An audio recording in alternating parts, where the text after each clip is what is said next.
Assalamualaikum warahmatullahi wabarakatuh. Saudara-saudara mahasiswa Universitas Muhammadiyah Sidoarjo, semoga Anda dalam keadaan sehat selalu dan tentunya terus bersemangat untuk belajar secara daring. Oke, kali ini saya akan berbincang tentang seperti apa pengorganisasian di dalam perspektif Islam. Oke, materi ini merupakan kelanjutan dari pembahasan sebelumnya tentang perencanaannya. Nah, dalam fungsi manajemen paling tidak dikenal dengan 4 proses yang harus dilaksanakan agar tujuan dalam sebuah organisasi itu tercapai secara efektif dan efisien. Yang pertama ada perencanaan, planning. Kemudian yang kedua adalah organizing, pengorganisasian, mengatur, mengelola. Kemudian yang ketiga adalah acting, dilaksanakan, dikerjakan. Ya, kemudian yang keempat adalah dilakukan controlling, dilakukan pengawasan. Nah, seperti apa pengorganisasian yang tepat dilaksanakan? Kemudian syarat-syarat di dalam sebuah pengorganisasian.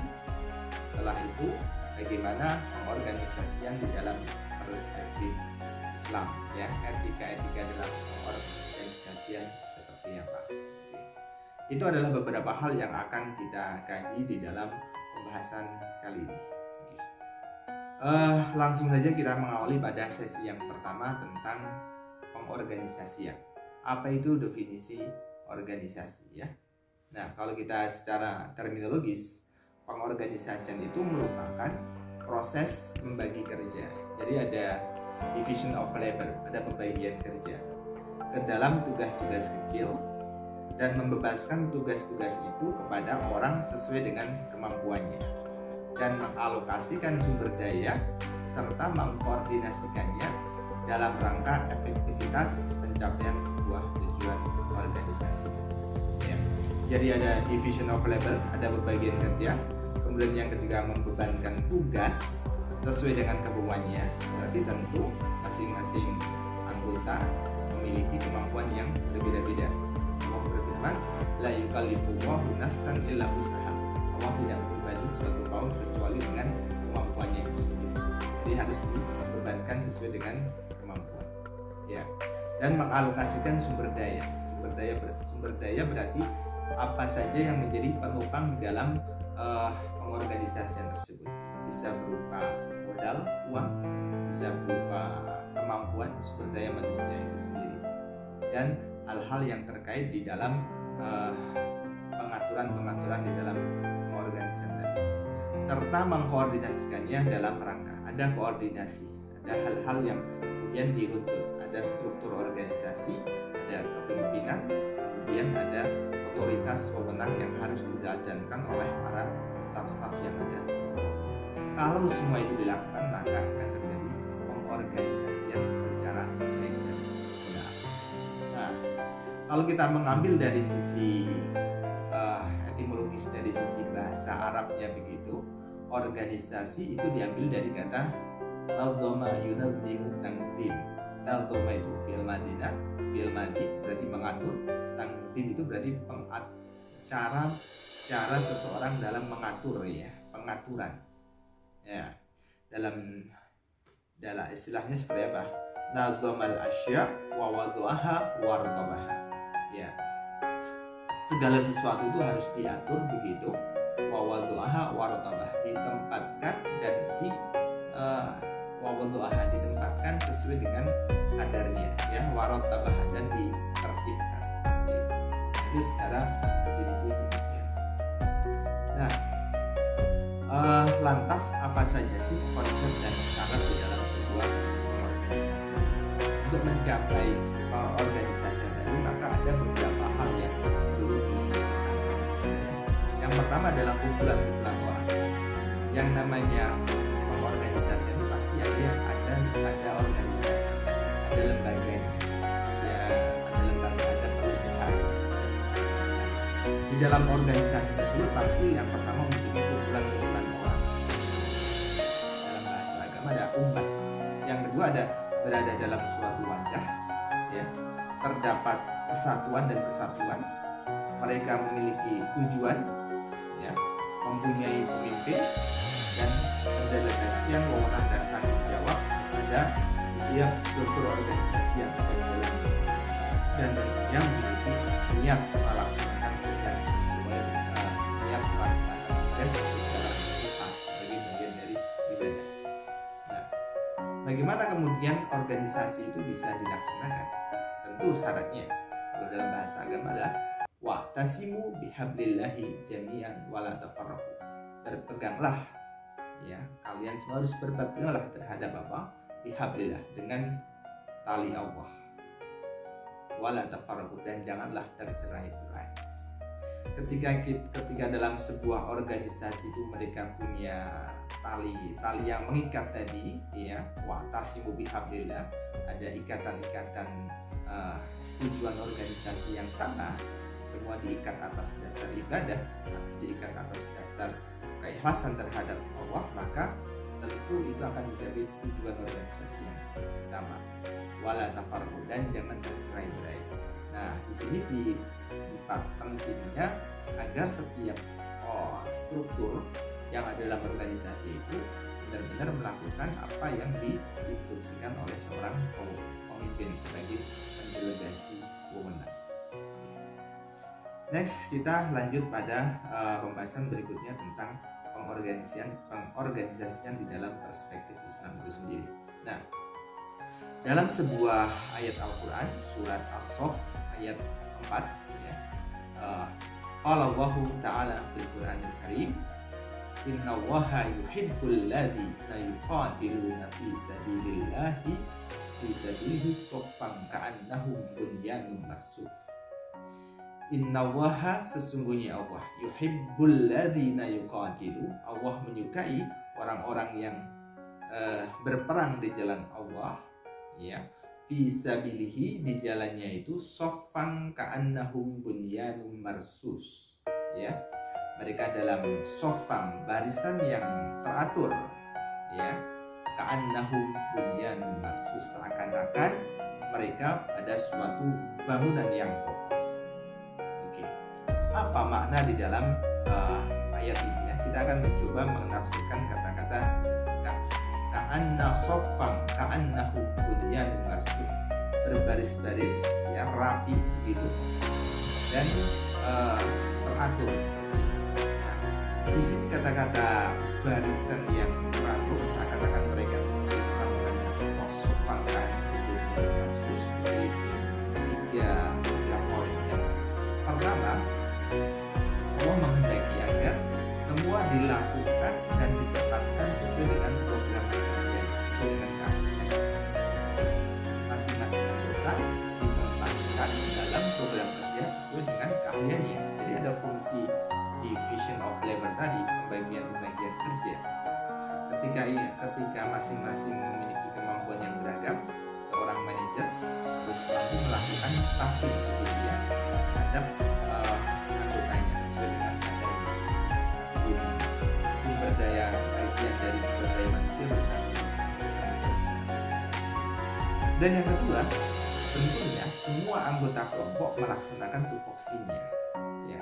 Jadi masing-masing bertanggung jawab terhadap apa yang menjadi tanggung jawabnya, bertanggung jawab terhadap apa yang harus dia kerjakan sesuai dengan tugas pokok dan fungsinya masing-masing.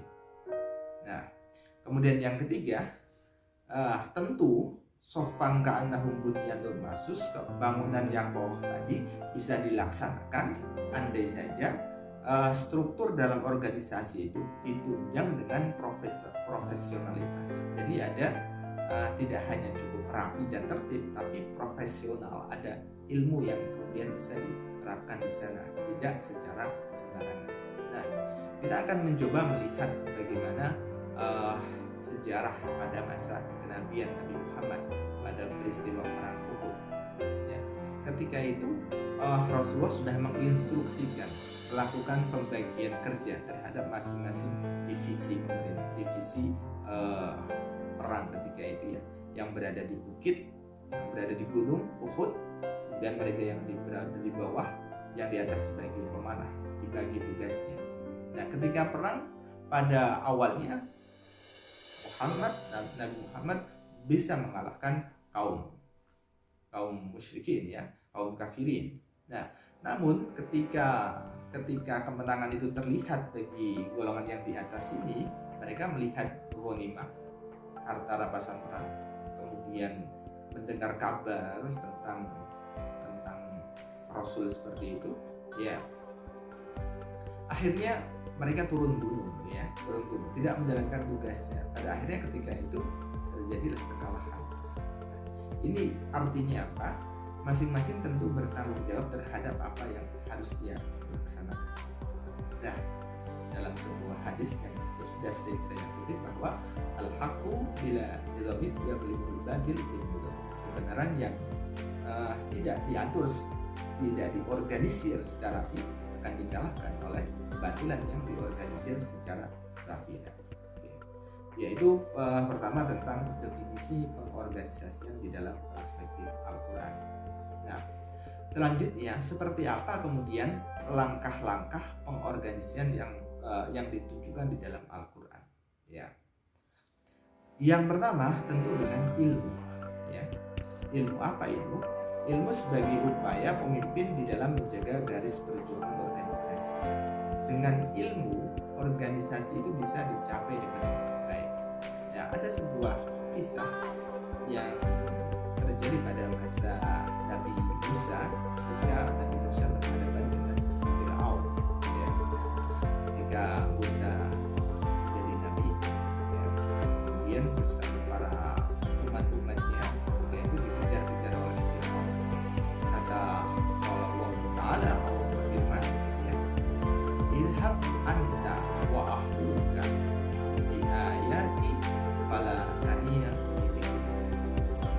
Ini sebuah organisasian agar mencapai sebuah kesuksesan. Apa kata Allah? Ya, yang pertama, idhab, pergilah. Wahai Musa, Anda harus pergi. Jangan berhenti. Kita harus bergerak sebagai seorang individu. Jangan berhenti pada satu kondisi. Kita harus melakukan sebuah pergerakan. Jangan pernah berhenti pada satu titik. Idhab, bergeraklah, berusahalah, terus bekerja semaksimal mungkin. Idhab anta wa ahuka, kamu wahai Musa dan saudara kamu. Siapa? Harun. Di sini ada fungsi kelompok begitu ya. Sebuah kesuksesan, sebuah pencapaian tujuan organisasi tidak bisa dilakukan secara individu, harus secara berkelompok. Anta wa ahuka, kamu Musa dan saudara kamu Harun. Dua orang ini harus bekerjasama. Dua nabi ini bekerjasama. Anta wa ahuka. Dengan apa yang ketiga? Hidayah. Tentu kamu dan kamu ya, berusaha, dan yang kedua adalah berkelompok, dan yang ketiga adalah dengan ilmu. Karena dengan ilmu maka tujuan itu bisa dicapai. Jadi sebenarnya hidayah. Kita berusaha harus ada ilmunya. Kalau tidak ada ilmu maka tentu akan amburadul begitu ya. Idhab anta wa ahuka bi ayati. Yang keempat apa? Falatan. Jangan melupakan. Ya. Falatan yang kamu jangan lupa terhadap. Jadi usaha yang dilakukan oleh Musa itu dilakukan secara berkelompok, secara bersungguh-sungguh, dengan ilmu pengetahuan, dan tentunya tidak melupakan Allah. Fidzikri, selalu mengingat Tuhan. Ada jalan, ada syariat. Mencapai sebuah tujuan organisasi bukan hanya bicara tentang hasilnya, tapi bicara tentang proses. Apakah itu dihalalkan? Apakah itu melanggar etika? Apakah itu ada hak-hak orang lain yang kemudian tertindas dan terdalimi dengan usaha-usaha yang kita lakukan? Organisasi dalam konteks Islam tidak hanya sekedar mencapai tujuan semata. Ada nilai-nilai agama tadi, ya. Ada ilmu.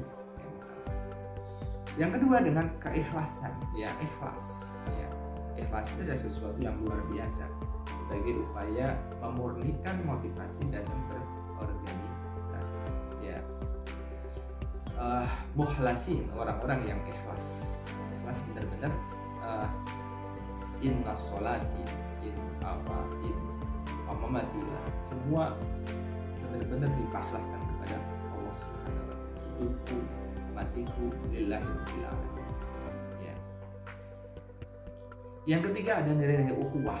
Ukhuwah adalah sebuah pengorganisasian, ya, ukhuwah organisasi, persaudaraan seperti itu. Yang keempat adalah sikoh sebagai konsep kepercayaan yang akan melahirkan tujuan organisasi. Al-amanah, ada konsep amanah yang harus dijalankan. Kemudian yang kedua yang kelima ada tajarrud sebagai bentuk dedikasi, ya, di dalam berorganisasi harus sepenuhnya didedikasikan, jangan setengah-setengah, ya, semua disungguh-sungguh dilaksanakan bentuk dedikasi anggota dalam berorganisasi. Oke. Yang keenam ada taat sebagai bentuk dan upaya membangun solidaritas, ketaatan seorang bawahan terhadap pemimpin, tentunya dengan koridor-koridor yang positif. Ati Allah, ati Rasul, wa ulil amri minkum. Taat kepada Allah, taat kepada Rasul, dan taat kepada pemimpin. Tentunya pemimpin yang adil yang bisa memberikan nilai-nilai yang baik seperti itu. Yang ketujuh ada amal, ya, ada amal. Dan yang kedelapan ada jihad sebagai upaya dan cara mencapai tujuan organisasi. Jihad bersungguh-sungguh, ya, agar bisa tercapai organisasi. Nah, itu langkah-langkah pengorganisasian yang ditujukan di dalam Al-Quran, ya. Oke. Nah, bagaimana pengorganisasian dalam perspektif al-hadis, ya, dalam hadis. Dalam sebuah hadis Rasulullah Shallallahu Alaihi Wasallam bersabda, al-mu'minu lil mu'min kal bunyanin yashudduhu ba'duhu ba'dha. Ya. Seorang orang mukmin satu dengan yang lainnya. Al-mu'minu lil mu'min, seorang mukmin dengan orang mukmin yang lainnya. Kal bunyan ini sebuah bangunan. Nah, bangunan, ya. Yashudduhu, ya, yashuddu, ya, di mana bangunan tersebut itu saling menguatkan, syadda yashuddu, saling menguatkan ba'duhu ba'd, antara satu bagian dengan bagian yang lain. Seorang mukmin seperti itu. Jadi organisasi itu sebuah sistem, tidak bisa berjalan secara terpisah, karena sistem itu terkoneksi antara subsistem yang ada di dalamnya. Ya, masing-masing subsistem memberikan equilibrium, keseimbangan, sehingga keseimbangan tadi akan mencapai social order, keteraturan. Masing-masing sistem berfungsi sesuai dengan tujuannya masing-masing. Bayangkan dalam sebuah organisme tubuh manusia ini adalah sebuah sistem. Ada sistem pernafasan, ada sistem indera, ya, sistem pencernaan dan seterusnya. Masing-masing subsistem tadi memiliki fungsinya dan saling menguatkan. Seorang mukmin juga demikian. Dalam berorganisasi, antara pemimpin dengan anggotanya adalah sebuah sistem. Aturan-aturan, norma-norma yang dibentuk itu juga bagian dari sistem. Nilai-nilai yang diterapkan, norma-normanya itu juga bagian sistem. Masing-masing harus saling menguatkan satu sama lain. Oke. Kemudian dalam hadis yang kedua, kalau Rasulullah Shallallahu Alaihi Wasallam, wallahu fi aunil abdi makanal abdu fi auni akhi. Allah akan senantiasa, ya, Allah fi aunil abdi akan menolong hambanya ketika hamba tadi fi aunil akhi, menolong saudaranya. Jadi ada konsep wa ta'awan, konsep saling menolong, ya. Wa ta'awanu 'alal birri wat taqwa wa la ta'awanu 'alal ismi wal 'udwan. Dan hendaknya kalian itu saling ta'awun, bekerja sama, wa ta'awanu 'alal birri wat taqwa, atas kebaikan dan ketakwaan. Wa la ta'awanu, dan janganlah kalian bekerja sama 'alal ismi, atas keburukan, wal 'udwan, saling bermusuhan. Itu etika dalam sebuah berorganisasi. Kemudian berkaitan dengan bagian yang terakhir tentang seperti apa esensi atau hakikat konsep organisasi yang dalam Islam. Setelah kita mengetahui pentingnya membangun sebuah pengorganisasian, maka seperti yang disebutkan tadi, bahwa pengorganisasian itu tidak hanya sebatas pada tujuan hasil yang diharapkan, tapi ada nilai-nilai yang diterapkan di sana. Ini yang sebenarnya yang membedakan itu berkaitan dengan etikanya. Apa esensi yang pertama? Dalam perspektif Islam, pengorganisasian itu harus membebaskan diri dari belenggu terbelakangan, ya, mengembalikan manusia kepada fitrahnya, yaitu tauhid dan kebebasan serta nilai-nilai kemanusiaan. Fitrah manusia itu seperti itu. Ya. Apa fitrah manusia? Ya, fitrah manusia adalah mengetahui dirinya dan mengetahui man arafa nafsah faqad arafa. Siapa yang mengetahui dirinya maka dia akan mengetahui. Kita harus benar-benar mengetahui apa sih tujuan ketika kita diciptakan.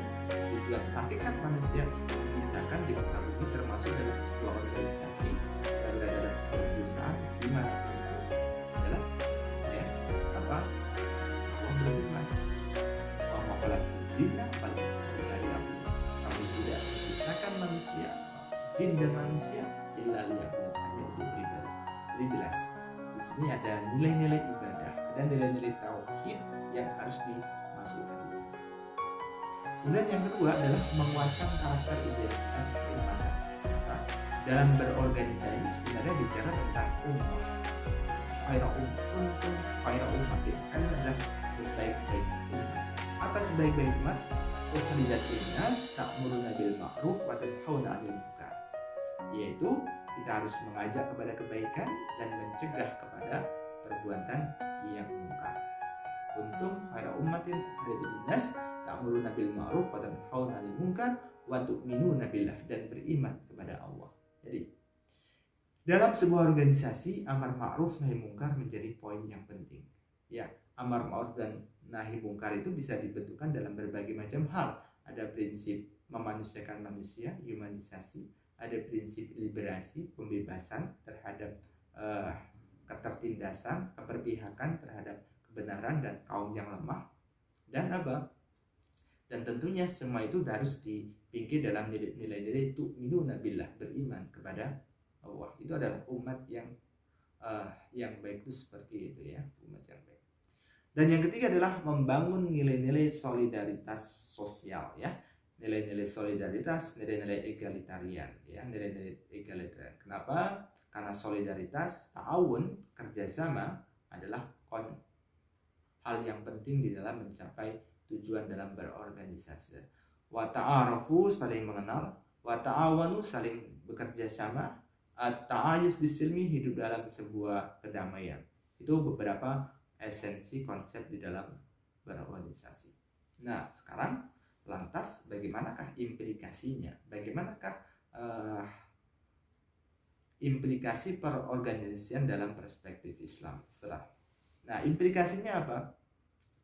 Nah, yang pertama ada esensi kepemimpinan adalah menggantikan misi kenabian. Dalam berorganisasi, kepemimpinan itu adalah amanah yang harus dijalankan, ya. Dan ia menjadi misi kenabian. Ada misi-misi profetik yang harus diterapkan. Seorang pemimpin itu bukan hanya sebatas pada tanggung jawab yang harus dia kerjakan sesuai dengan tujuan berorganisasi, tapi seorang pemimpin harus membawa misi-misi profetik atau misi-misi kenabian. Nah, apa misi profetik?